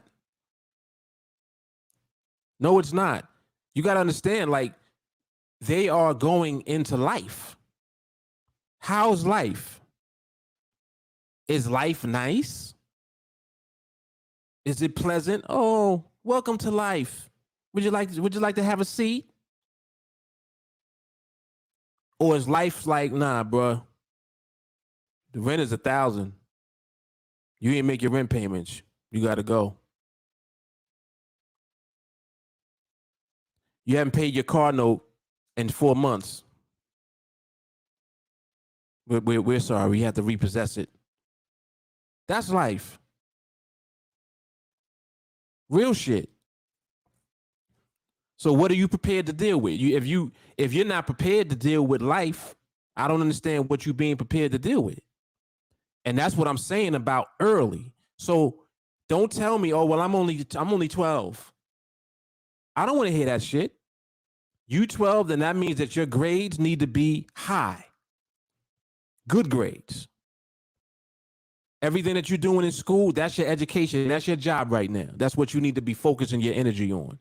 And not only that, you need to be preparing for what you're going to be doing after you leave school. When you leave high school, what are you doing next? You going to college? What are you going to college for? To become what? Oh, I'm going to get a degree in social. No. Social anything. Don't you're getting a degree that is not going to be worth anything because you're not even going to be doing that. Or I have a degree in drama. But you're not acting. You're not an actress. Why do you have a degree in drama? Oh, because that's, I thought it was interesting at the time. Yeah, but that didn't prepare you for life. Now here you are with a bachelor's in drama, and you ain't doing nothing with drama. See what I'm saying? It doesn't make sense. What are you going to be doing? That's the question. You need to know now. Figure it out now. Oh, well, I could do this. I could do. All right. Keep coulding until you figure it out. Because you need to find out what you're going to do. What are you going to be doing? Come on, man.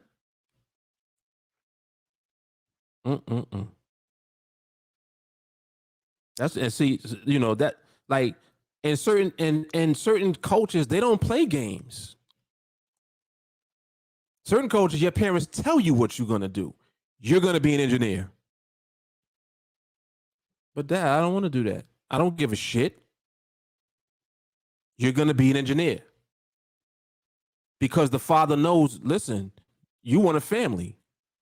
You need enough money to support a family. Engineers make enough money, bro. That's you. Certain coaches, you're going to be a doctor. I'm a doctor. That's what you're going to be. Oh, well, you should let your kids decide what they want to do. Well, you need to figure it out. Come on, man. You need to figure it. Like, stop saying you giving your kids all of this freedom and choice and all this other bullshit. They don't know what the hell they want to do. So you got to help them to figure out what they're going to do. Life is not helping them figure out anything. Life is just moving and going. You 19 talking about, oh, well, I'm still trying to figure out if I'm going to go to community. Maybe I go to the community college. What? You've already been out of high school for a year. What are you talking about? What'd you do the last year? See? Because you're going to end up being that parent if you don't lay the smack down now. They need to be focused on what they're going to do. They need to understand the importance of the future and planning now. Nobody give a shit about Netflix and phones and apps, Roblox. They want to do all of this stuff. You can do all of that. But you also going to work. Because the clock is ticking. I told you, when you 18, if you ain't going to college, you better go get a roommate or something. Go get a job. Get a roommate. Oh, that's harsh. I've been telling you this shit for 10 years, though. So it ain't new to you. You knew already. You was 8 years old, I told you.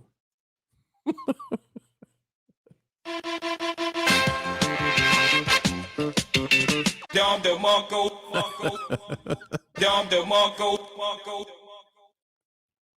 think I'm too hard?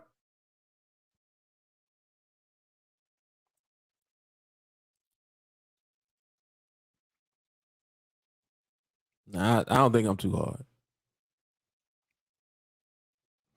I think I'm realistic. And that's the thing. You got, see, all too often, that's what it is. Like, people are not realistic. The more realistic that you are, the more smoother your life will be.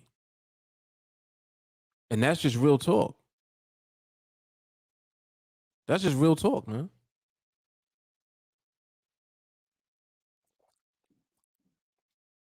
For real, man.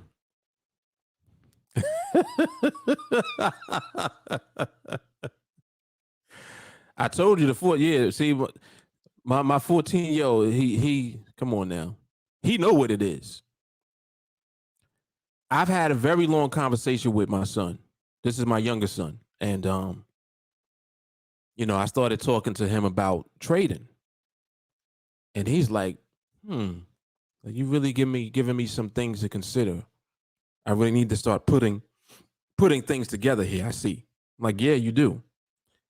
He came back to me, had another conversation about it. He said, all right, I know what I want to do now. He said, I'm gonna be training. I'm gonna train and I'm gonna learn this skill. So by the time I'm 18, I'll already be in position to do it. That's what he told me. And I said, we got a thinker.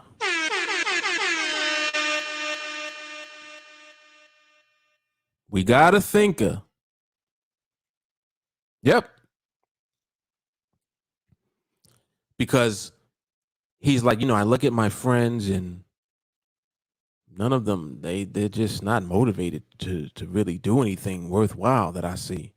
I said, exactly. And you're not built that way. I'm like, you cut from my cloth. You around me all day, every day. You hear everything I'm doing and you see what I'm doing and you see what's going on and you see how we live. So that means that you have choices to make right now. What direction are you going in? If you were to go to college, what would you be going to college for? To become what? You going to college to work for someone? Now, again, this is like I said, it's nothing wrong with that. But you got to know. You got to figure that out now. You don't try to figure that out when you're 17. You 13, 14. You need to know right now. This year, you figuring it out. So that way, boom, the next 4 years are planning and action. Don't let them 4 years be wasted. Doesn't that make sense? I think back and I can remember vividly all the stuff that I was doing at these ages. I remember exactly what I was doing when I was 12. And from 12 to 14, what I did in them 2 years was crazy. As far as my knowledge. And then from age 14 to 16, forget it. That was money for me. I had a summer job. Then I had another job, which was my first job in the hardware store after school. After school, I had a job. I even used to, I had an arrangement with my last period, so I could leave earlier. So I can make more, I had more hours working at it. And I used to walk from the school to the job because it was within walking distance. Not really, but I made it within walking distance. It was like a half-hour walk. So I would walk from school to work, and I'm 15 years old.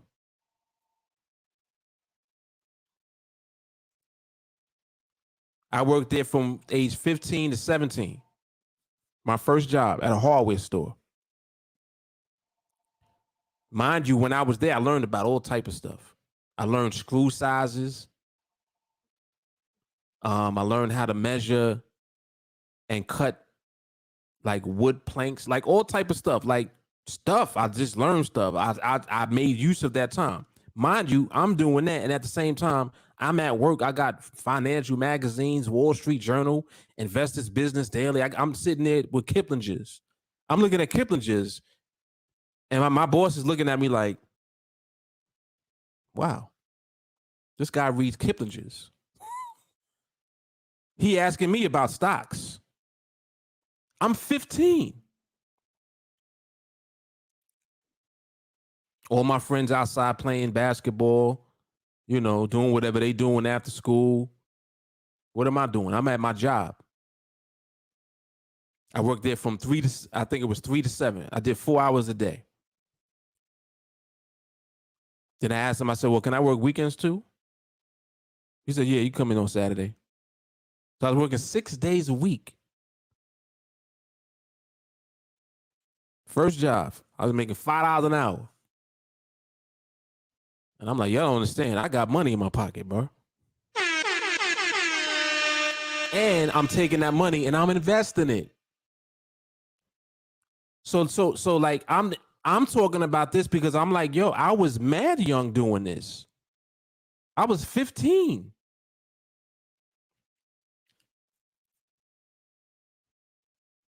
What are these kids doing today? What y'all doing, man? What are your kids doing? You need to be hungry like that. Well, you know what? I'm gonna get a little part-time McDonald's, Burger King, KFC, somewhere. Get a little part-time job after school, save up my money. That's how you should be thinking.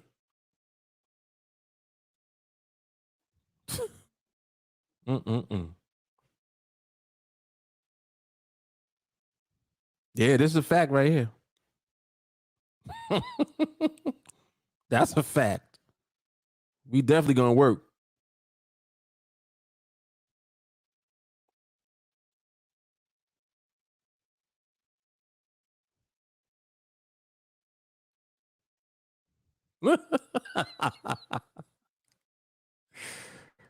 Got a PhD in theater arts.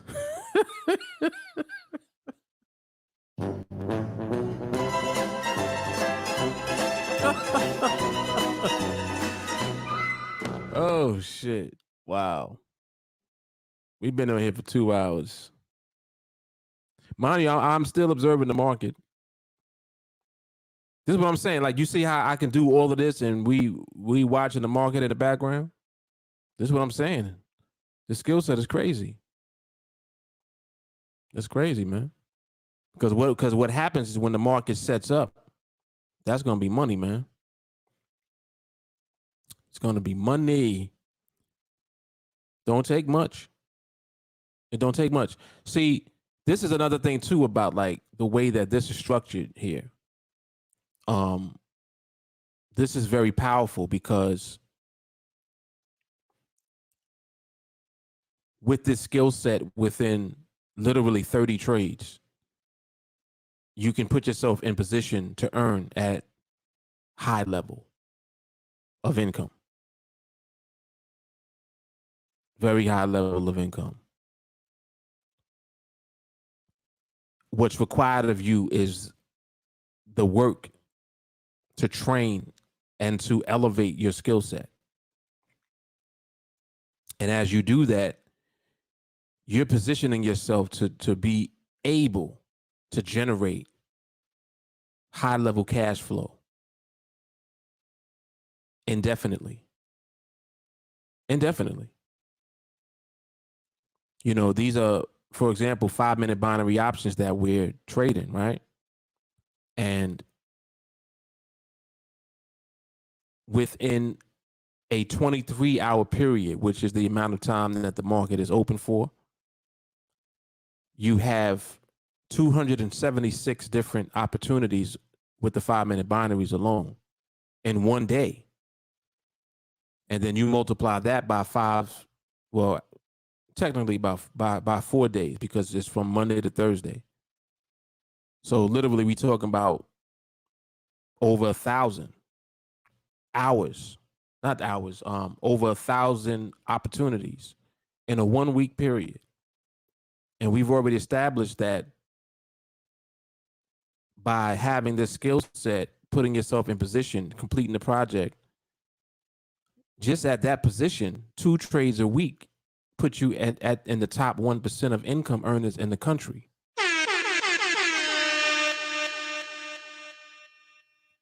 That's not theory.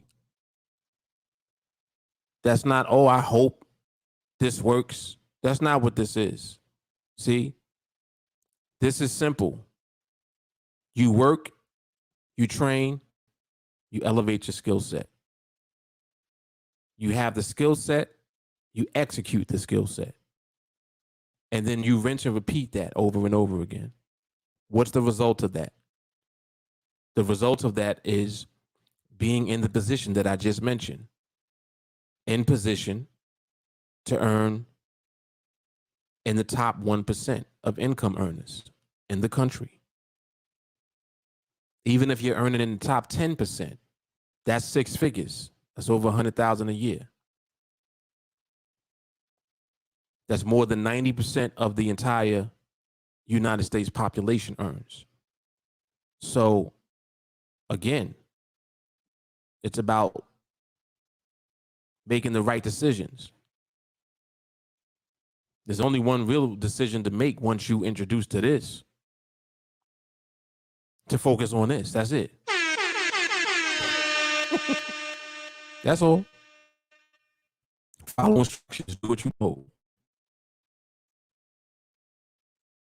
That's all it is. Oh man. All right, I'm just about finished with this coffee.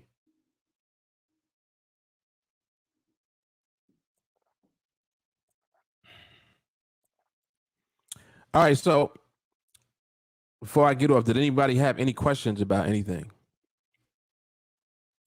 This was a little crazy coffee and charts today because we talked about all type of stuff. All types of stuff, but it's all relevant though, because I mean, we really are learning life lessons and learning how to navigate things just in our lives. You know, learning this skill set. The one thing definitely that this will do is it will change your mindset for the better. And the mindset change will start to change the things going on in your life. You understand? It's powerful stuff, man. Powerful stuff. Let me see something. Let me see something real quick. I wanted to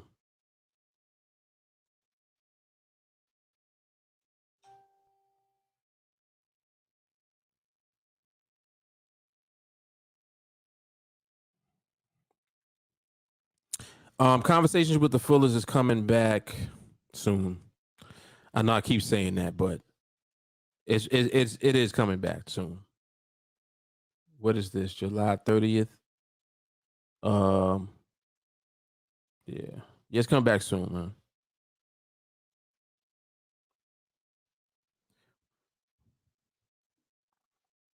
Oh, excuse me. Ricky, do you have a live trading room? No. What I do is live training. And we do have a room for that because there are more detailed things that I discuss about the market and about our process when you get into live training. Also, when you join live training, you get into the group chat. And that right there is something that you absolutely need to be a part of, because accountability is the one thing that people think that they don't need. But it's the one thing that you absolutely have to have before you succeed. If you're not held accountable, you might as well forget about it. The reason that I don't have a room for trading is because this is not about just trading. This is about profitable trading. All too often, when people offer signals or they sell a strategy of some type, it's based on trade setups, and it's not really based in understanding market movement and behavior. So you'll be in trades not knowing why you're in the trade. You'll just be in the trade because there was a signal to buy or to sell. You'll be in a trade because our setup came. but you don't understand what the outcome of the trade is going to be. You're hoping that it's going to be a positive one for you, right? You're hoping that you're going to make money, but you don't understand or know if you're going to make money before you enter the trade. And that's the difference. The things that we focus on lead to us knowing the outcome before we enter the trade. These are just facts that I'm stating. So if you know the outcome of market movement, then you can anticipate the outcome of a trade that you enter. But if you don't understand movement in the market, you flipping a coin when you trade. You see what I'm saying? So that's why any type of trading signal service or a trade room or a trade copier or software, none of that stuff ever works because it's not built upon actual understanding of the market. Like no one understands what's happening in the market or why. People are just taking these signals. Oh, are we going to buy here? Okay, but why? Why are we buying right here? Well, our setup is here. All right, but last time that this thing set up, it didn't go too well. Can you explain that? Oh, well, it's an 85 to 90% win rate. But there's no explanation for what you asked, which was why did the last trade not work? Last trade we took looked like that. Why did that one lose? See? No answers because they don't even understand themselves why they are doing what they're doing most of the time. You know, anyone offering signals and things of that nature. Somebody got a trade room. You know that there's a bunch of losses in there too. But there's no discussion about why. So it's, you know, this is very powerful. Like, I'll just say that. This training and everything that we do here, there's nothing that even compares to it. And there's nothing that will compare to the results that you'll get. Because the results that you are going to get are going to be consistent with the skill set that you have. That's hard. That's hard.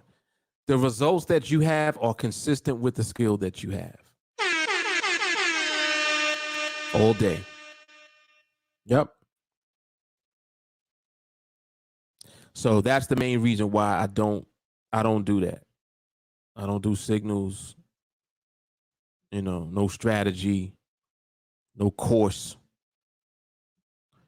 Those are not the things that you even need to become successful trading. First thing you need is mindset. First and foremost. Oh, well, Mark, I'm a fast learner. I don't give a shit how fast you learn. Until your mindset elevates, it ain't gonna matter. Because you'll do dumb shit even though you learned it. You learn so fast, but you still ain't learned how to be patient. Mindset. I see all the time. That, like, I talk about things that I see. You know, these are mistakes that people make all the time. All the time. It's like, no, man. Nope, your mindset is not where it needs to be. Yeah, speaking of which, there's a video on the channel that you can take a look at, Ricky. It's called 301 Mindset. I'm going to put the link for it in the chat. And just watch that video for now. Just familiarize yourself with, you know, what you need to have mentally going on even before you start training to learn this skill set. That right there is a video that you definitely need to watch. You need to have that tapped in. So I'm going to post a link for that. That's the link for it right there. All right. What else did I have? Oh, shout out to anybody on Twitter. I see a few people over there from time to time retweeting when I'm on here live. Just wanted to shout y'all out and let you know that that is definitely appreciated. The more people that this reaches, man, the more lives will be changed. It's about freedom here, man. That's what all of this is about. Freedom. It's like it's right here for you. It's right here. Got to get your skills together. Got to get your skills up, man.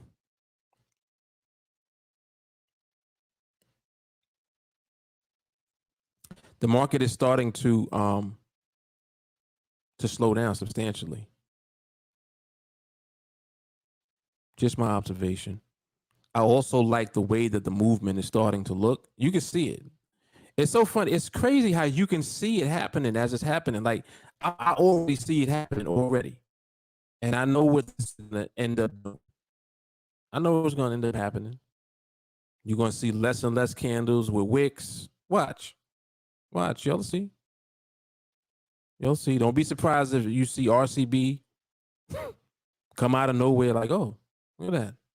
RCB. Don't be surprised. Yeah, but okay, that's what I wanted to mention again. The training that I'm gonna do, I'm gonna do a live training on the barriers. I am gonna be doing a live training on that. So that's gonna be coming up soon, probably next week. So I'm gonna get that going just to give more clarity.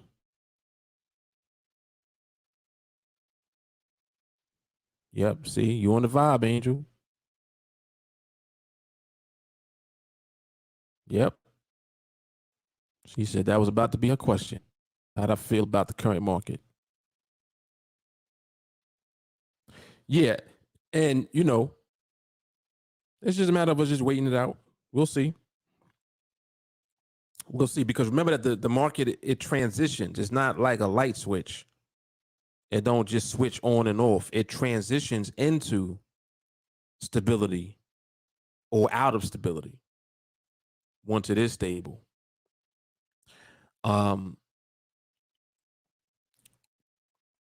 It's powerful when you begin to understand the layers of stability.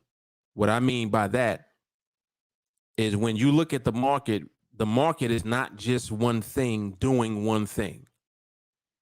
It's this thing that's doing a lot of different things at the same time. So when you hear me refer to stability, I am not referring to one thing that the market does or is doing. I'm referring to something that the market is doing at the time. And it's like a checklist. Various things indicate stability in the market. For example, a range. A range is the first indication that you get. And just think about what a range is. Range is literally traveling between 2 points, top to bottom, vertically.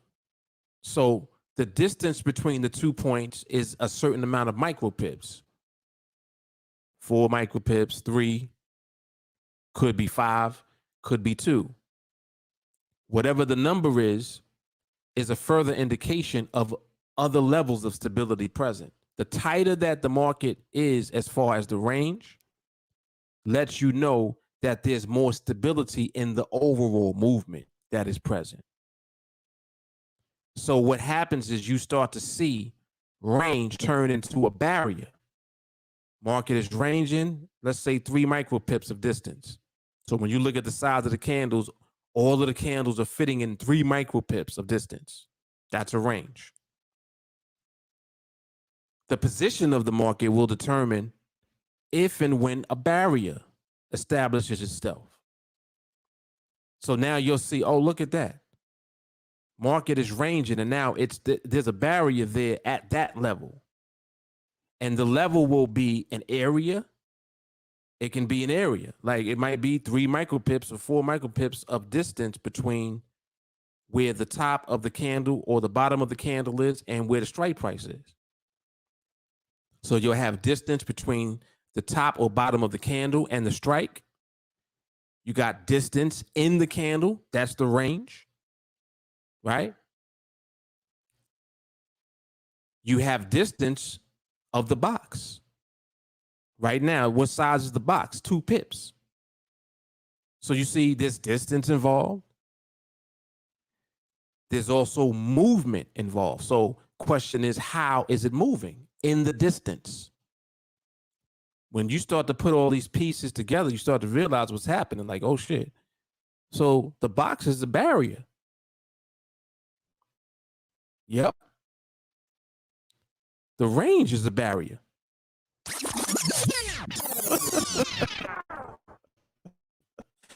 Like, oh, whoa. The range is a barrier. That literally turns into a barrier. That's a part of RCB that we use. Crazy. See? So all of the words and the terminology that I use, you begin to make more sense of it because it starts to click when you see it. So just like I said, there's a checklist. When you start to check the things off, it's like, all right, we got range, check.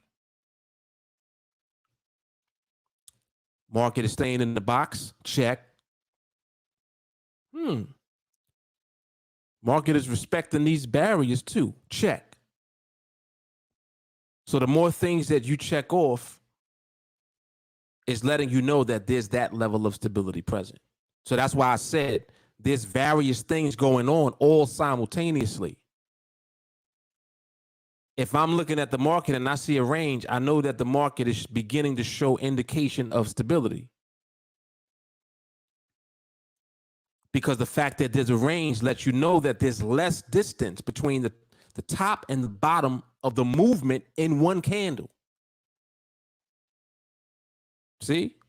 This is why I'm going to do a training on it. Because it's just going to further elevate the understanding. Yep.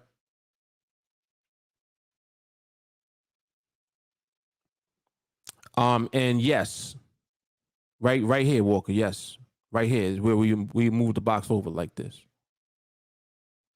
See, y'all know what it is. Yep, just like that. And now, what are we starting to see? Look at what you're looking at. What did we just say a minute ago that this could turn into? Come on, man.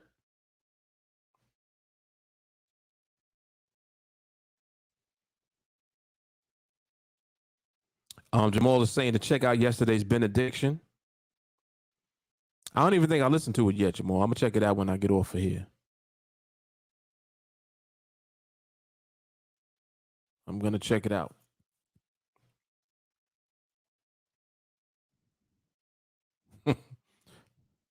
RCB. Sit. All right, y'all. So let me get out of here. This was a long one today. Damn, 2.5 hours. Shout out to me for 2.5 hours, man. Damn. I didn't know I was gonna hit that long. 2.5 hours of all this greatness.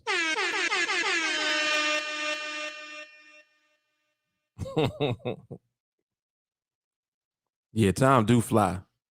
It didn't seem like it was that long, but yeah, that's 2.5, man. 2.5.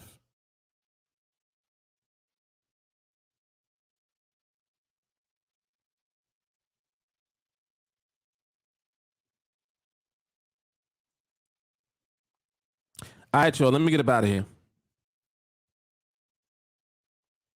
Right, go do something else now, right? Well, I mean, keep watching because that could be position change. Up. Oh boy. He's like, damn, nah, he's right. Let me stay. Yep, that could be position change. See this? Come on, man. We elevate. We elevate. All right, y'all. I'm out. You know what it is. Mark for the Team Alliance, Coffee and Charts. I think this is volume 14 or 15, something like that. Y'all know what it is. Peace.